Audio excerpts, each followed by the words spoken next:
2 months ago, while visiting a pet shop, my husband noticed a beautiful Betta fish in a small cup. He liked this fish so much that he insisted we take him home.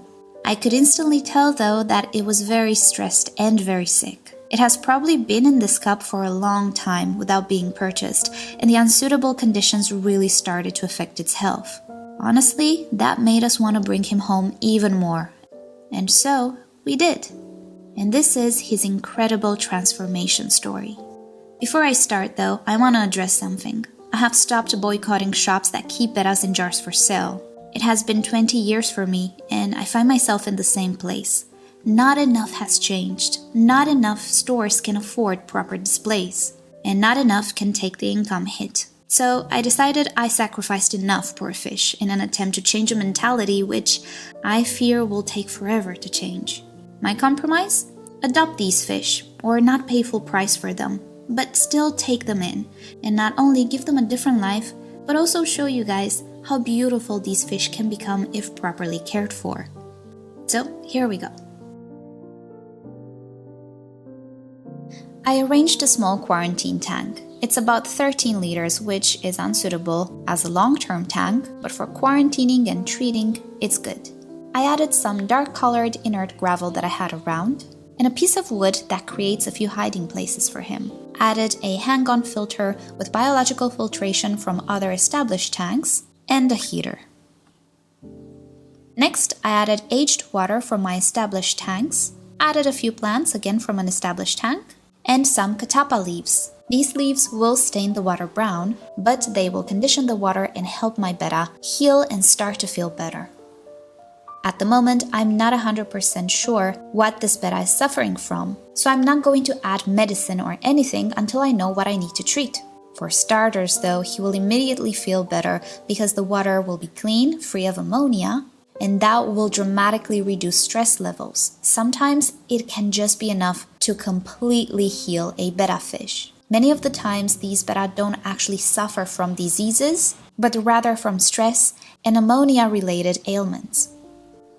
I acclimated him by pouring slowly water from the tank in his little cup. After about half an hour, I placed him in the tank and managed to take a better look at him. He was incredibly skinny, so I tried to give him some food, but initially he refused to eat. But I insisted, until a piece of food fell on his snout and he ate it, and I think it didn't taste bad. At a glance, he didn't appear to have parasites or diseases that I could clearly see. All signs actually pointed to severe stress, malnourishment, loss of fat, and loss of muscle. His eyes were also cloudy, and I could see signs of fin rot. But other than that, nothing in particular drew my attention. So I decided not to add any type of medicine, but I did add aquarium salt, which is another conditioner which can take care of some parasites. It will also not affect the good bacteria in the biological filter, and it's not harsh on the fish. I wouldn't use it regularly, but in a quarantine, I always use aquarium salt. The next day, I did a water change and I tried to feed him again. This time, frozen food. Even though he was curious in what I was offering, he didn't actually have the courage to eat it, and he was incredibly skittish.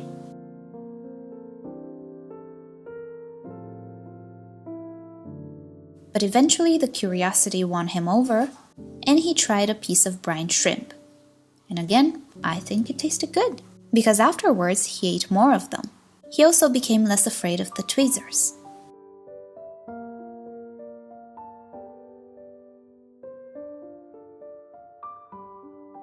He actually enjoyed sitting under the catappa leaves and the floating plants. But I did notice that occasionally he would go and investigate his new surroundings, which is a very good sign. Bettas are very curious fish by nature, and a healthy Betta will go and investigate his surroundings quite often. Even though he was still looking very sick and very weak, I started to become a lot more optimistic. Still, I didn't see signs of any obvious parasite or disease, so no medicine was added.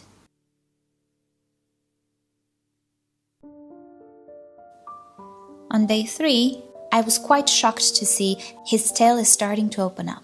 I continue to give him high-protein food, such as frozen bloodworms, as he needs to regain muscle mass. Having more space to swim around and eating quality high-protein food will help him regain muscle faster. Definitely his appetite was there, and still I could not see any signs of parasites or disease. He was actually looking a lot better, and he started to learn that whenever he would see me, he would get food. I also noticed that his eyes started to be a lot clearer compared to the first day. The difference is absolutely shocking. And here you see a picture from his first day where you could clearly see his eyes were cloudy. Luckily, it wasn't anything permanent.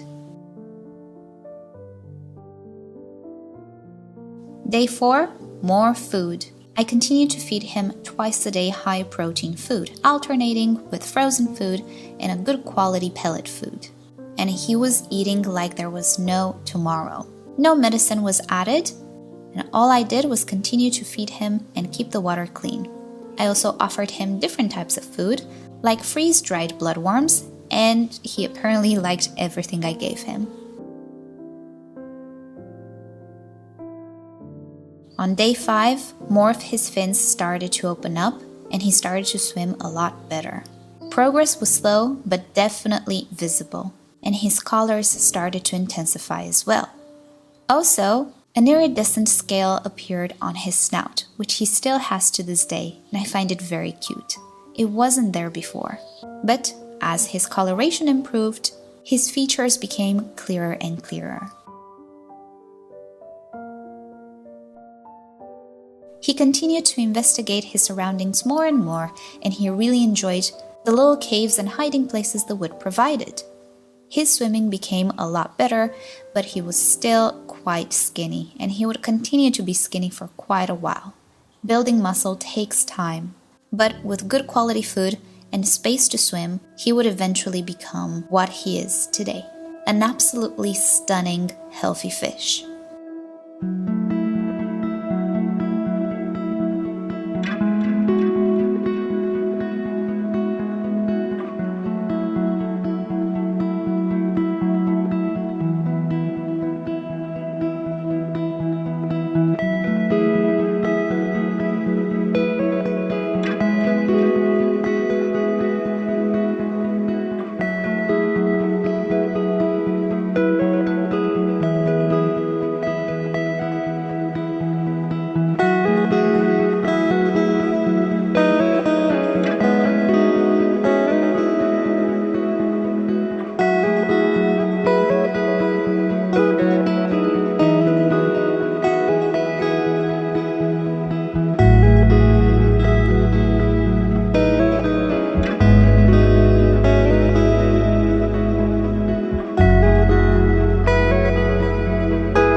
Johnny, as my husband lovingly named him, looks almost unrecognizable now.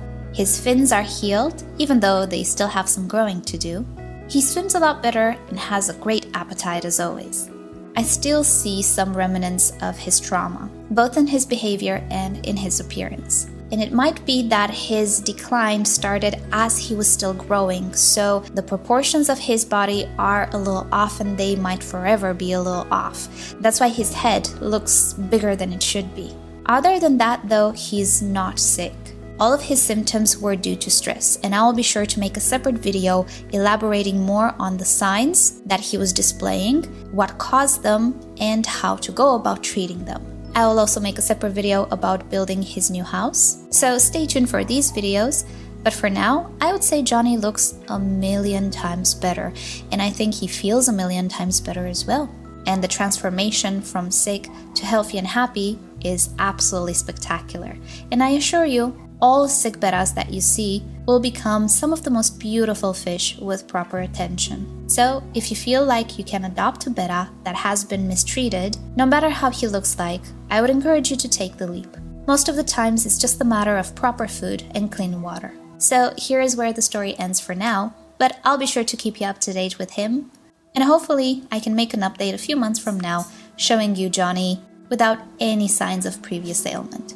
So until then, be sure to subscribe, give a like to this video if you've enjoyed it, and stay tuned for more videos. Thank you all for watching, and I hope you have a great day. Bye!